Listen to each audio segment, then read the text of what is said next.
Hello everyone, TimeToGrind's here, and today I wanted to give you guys my top 10 games of 2019. Now 2019 has been an amazing year for gaming and I'm super excited for 2020. So I wanted to look back at, all of the games that I have played in 2019 and kind of stack them up with each other and see which ones were my favorite. And now just huge disclaimer, I have not played a ton of the games that a lot of other people are putting on their top 10 lists. So like, the new Sekiro game, the Resident Evil remake, Control, the new Star Wars game. I haven't had time to play a lot of these games, especially if they were, PS4 exclusives like Death Stranding and stuff. So this is just completely my top 10 list of the games that I have played. And, I like such a random wide variety of game genres that this list is going to consist of so many different games. But, it's still fun to just kind of give my opinion and talk about what my favorite, top 10 games of 2019 were. So without further ado, let's get started. So at number 10, we have Jackpot Party Pack 6, and it seems like every time they release a new Jackpot Party Pack, which is every year, it always makes it on my top 10 list. And they're never super high, they're always normally, around number 10 or 9 or something, because they are kind of the same every year, but every year they manage to at least innovate a little bit or just introduce a new game or just, make awesome new things. And it's just such a unique game. There's no other game that I can just pull out, say, at a party and there's a ton of people and, everybody has a phone on them. So that's a controller for you, and Jackpot Party Pack 6 is no exception. There's a really awesome new social deception game. It's like, you try to figure out who's the alien. There's Trivia Murder Party 2. There's a couple duds in there, but overall it's a really fun experience, and I feel like just like every year, the Jackpot Party Pack 6 is my number 10 list.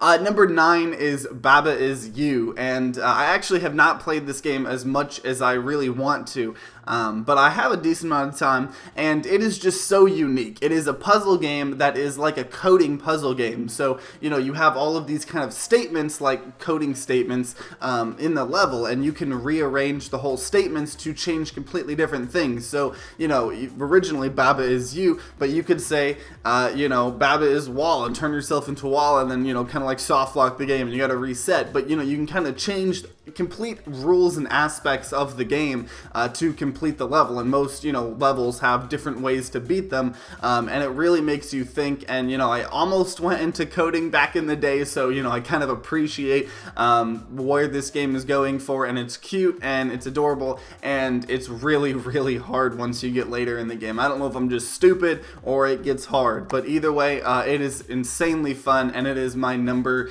9 game of 2019.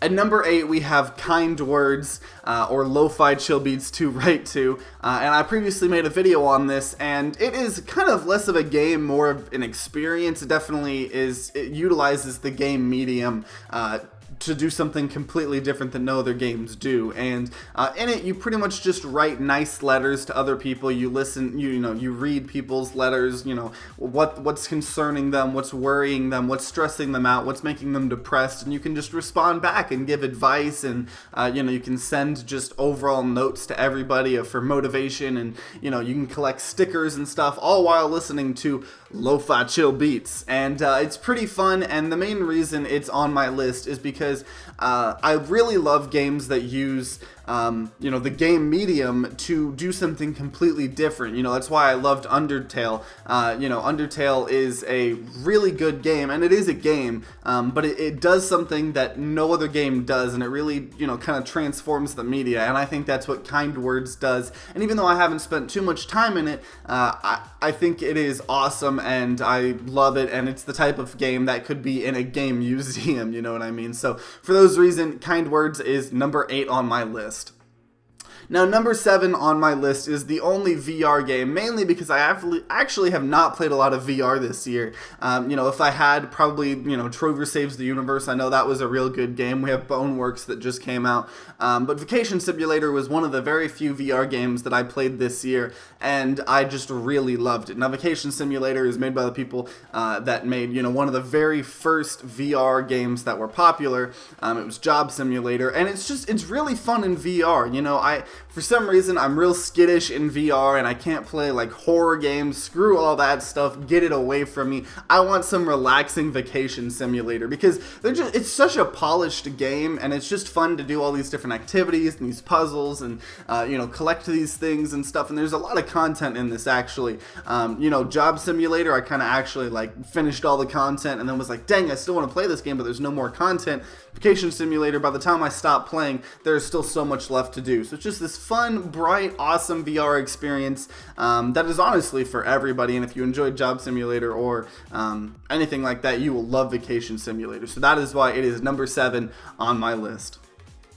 Now at number 6 is a game that most of you guys probably have not heard of, and it is a little game called Islanders, and it is a $5 game, so it's not this huge AAA title game, and it's made by this small indie company that made Superflight. And so Islanders is a randomly generated kind of city building game where it's like, hey, do you want the farmer pack or do you want the lumberjack pack? And then you pick one of them and it'll give you like 3 or 4 buildings to place throughout the island, and they all have adjacency bonuses, and once you get enough points then you get to pick another pack. So you'll pick, I'll pick the city pack, and that'll give you some mansions and some houses and a city monument, and you can keep putting them on this city, and you got to keep worrying about adjacency bonus. So it's kind of just adjacency bonus the game, and it's just really cool to see you slowly build up these civilizations, and it's such a pretty game. Every time I got to the point where I couldn't have enough points to place anything else and I had to go on to the next island, I would always, you can disable the UI in this little camera mode,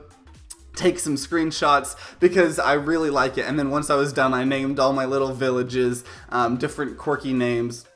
So it is just fun, and it's a $5 experience, and I've already played it for hours even though it's only $5, so I would definitely pick it up. If you're watching this during the Steam Winter Sale, it's only $2.50, so that is a steal, and that is why Islanders is number 6 on my list. At number 5, we have Borderlands 3. Now, Borderlands has been one of my favorite franchises ever. It's just so much fun. I love the skill trees. I love the absurdness of it. I love the comedy. I love the art style. I pretty much love everything about the Borderlands franchise. So obviously, I was excited for Borderlands 3. So much so that I originally didn't want to buy it on the Epic Games Store. I was going to try to wait for it to come out on Steam, and I caved because I wanted to play it so much. And I unfortunately didn't end up actually beating it. I need to go back around to doing that. I got really close. I don't know why I didn't finish it. But in the time that I played, it was a blast. I had hours and hours and hours and hours of fun, and it is definitely a right step in the step in the right direction for the Borderlands franchise. I think the revamped gunplay, Borderlands really needed that, and I really appreciate what they did in this game, and I love all the characters, love everything about it. Obviously there were some hitches here and there with the Epic Store exclusive and the performance on PC and stuff, but overall I feel like most of that's gotten fixed by now, and it is just a very absurdly fun game, especially if you have some friends to play along with. At number 4 is Dicey Dungeons, and Dicey Dungeons is a roguelike game that's made by a little indie developer who also made some other awesome indie games, and it pretty much it takes dice and throws it into a roguelike. So it's kind of similar to Slay the Spire in terms of, deck building and stuff, but you're deck building with different dice and different abilities, and just it has this awesome game show aesthetic, and there's all these different characters to unlock, and I'm just a sucker for roguelike games, so I have already sunk so many hours in this, and it's just unique because I haven't really seen a roguelike game that incorporates dice so much, and it's awesome because, your inventory system, you have a certain amount of slots, and some abilities will take up more slots than others if they're better. So there's just this whole balancing act of what do you include, and there's kind of these ascension levels for each of the characters and stuff like that if you've played Slay the Spire. So there's a lot of content if you get really into this game. There's hundreds of hours you can sink, and for that reason it is number 4 on my list. At number 3, we have Super Mario Maker 2. It's like the one Nintendo game on here. And it's Super Mario Maker, but with a bunch of extra stuff added and on the Switch. And, I love my Switch. I don't play it enough. But when Super Mario Maker 2 came out, you can bet that I just spent hours and hours and hours, not only playing on it, but making my own levels, submitting them, and, you know, getting reviews on them and comments and stuff like that. And it definitely feels like way more of a social experience to me than Super Mario Maker 1. I couldn't really say why, but it's just insanely fun. And they just recently released a huge update that you can play as Link, and he has all these special abilities, and they added new enemies and stuff. So they're still adding content to this game. Obviously, you know, it's only the first year of it, but there's just so much you can do with it that you could just play infinite levels of, you know, randomly awesome, you know, things that people made. You can play the campaign in it, you can make levels, you can share levels with your friends. It's really fun to go you know, watch some streamers on Twitch that have, like, you know, smaller viewer counts, you know, because obviously you're not going to be able to get someone to play your level if they have 10,000 people watching, requesting to play their level. But go find a smaller streamer and, you know, see if they're requesting levels. Don't just spam them at them. But a lot of these people, they like getting, you know, the people because they get them a couple viewers and they enjoy talking with people, and it's really fun to get critique, you know, from someone on the internet playing your level that you just made. It blows your mind with how technology works, and it's just quite honestly amazing. So I would definitely recommend giving that a shot if you have not already. It definitely adds a lot more than the original Super Mario Maker. For that reason, it's number 3 on my list. At number 2, we have Call of Duty Modern Warfare, and I know there is a ton of controversy with this game. I know, you know, that the developers are kind of money-hungry, you know, people, but honestly, this Modern Warfare is one of the most fun Call of Duty games I have played in quite a while. I really love everything, you know, a lot of the changes that they're pushing for. You know, they're trying to make it a little bit more competitive. The time to kill is a little shorter than normal, which it takes a little time to get used to. But I love the way the progression system works. I love, you know, the challenges, the operator challenges. I love the guns. I love going back to modern times. The Modern Warfare games were always my favorite, so it might be just nostalgia on my part. But it feels like a really good Call of Duty, and I've talked about it before. You know, I am just one of those people that I buy every Call of Duty game, but I play them for so much, especially when they come out. A lot of the times I'll play it for, you know, 150 hours when it comes out, and then get burnt out on it, and, you know, just wait for the next Call of Duty game. But even then, I'm getting my, you know, time's worth. But I've been playing this game for longer than I care to share. You know, it is so much fun, and it does have its, you know, controversies, but if you just ignore, you know, the subreddit and, you know, a lot of the toxicity that comes from the community, and it is well warranted. You know, the developers aren't perfect, but if you just kind of ignore all of that and just play the game to enjoy playing the game, especially if you got some buds to play gunfight with, the 2v2 mode, that's awesome.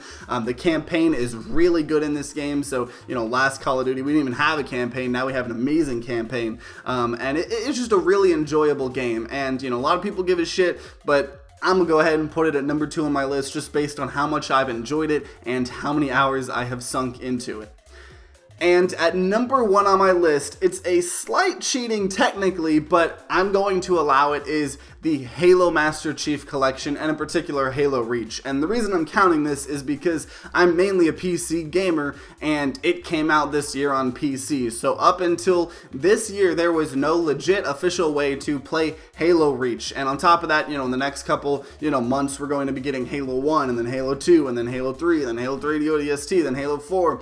So we are getting the full Halo experience, and that launched for us this year, and it is spectacular. I can't tell you how many friendships I have recovered because of Halo Reach. I mean, everybody I know used to play Halo Reach or some of the other Halo games back in when we were on Xbox Live, you know, on the Xbox 360, and that was a long time ago. So for me to open it up on Steam and just immediately have like 6 people I haven't talked to in 5 years message me and be like, yo, dude, you want a game? You want to catch up? And then just do precisely that. It is amazing. This game is something special. It is bringing friendships together back that have not, you know, that Xbox friend that you haven't seen online for, you know, over a decade. You might see him on this, on, you know, the Halo MCC. So it's so much fun. There's so much to do. What me and my friends up doing, because I got so many friends that are, you know, enjoying Halo Reach, we'll get in, we'll make a lobby, and we'll just keep taking turns what we want to play, because it's so easy to switch from. So,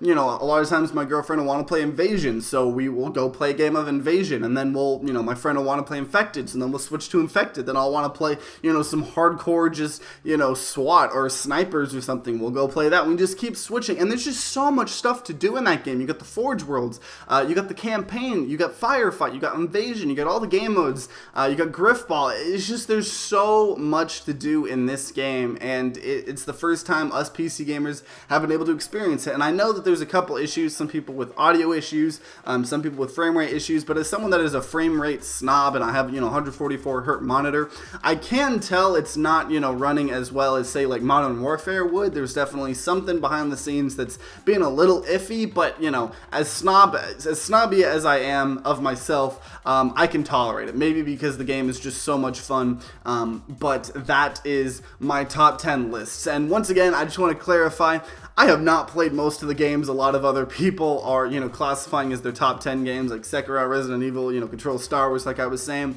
These are just my top 10 games of 2019 that I have played. Obviously, I review games sometimes, but that's not my main job. I don't just, go out looking for every single game and I buy them and, review them as fast as I can to get a video up. If there's a game that comes out that I like talking about, I'll make a review for it. And so, that's why a lot of the games aren't on the list. But overall, I would love to hear what your guys' top 10 lists were. Definitely in the comments down below. If you don't want to put your whole top 10, maybe just tell me what your favorite game of 2019 was. I love talking with you guys in the comments down below. And if you enjoyed this video, then consider leaving a like down below and subscribing to see more content. New videos come out twice a week, whether it's about, gaming controversies, gaming news, or, some game reviews. You can all find it here. And if you're having a great day today, I hope you continue having a great day. If you aren't having a great day, I hope you guys start having a great day. But either way, guys, I hope you guys have a great rest of the day. See you guys next time.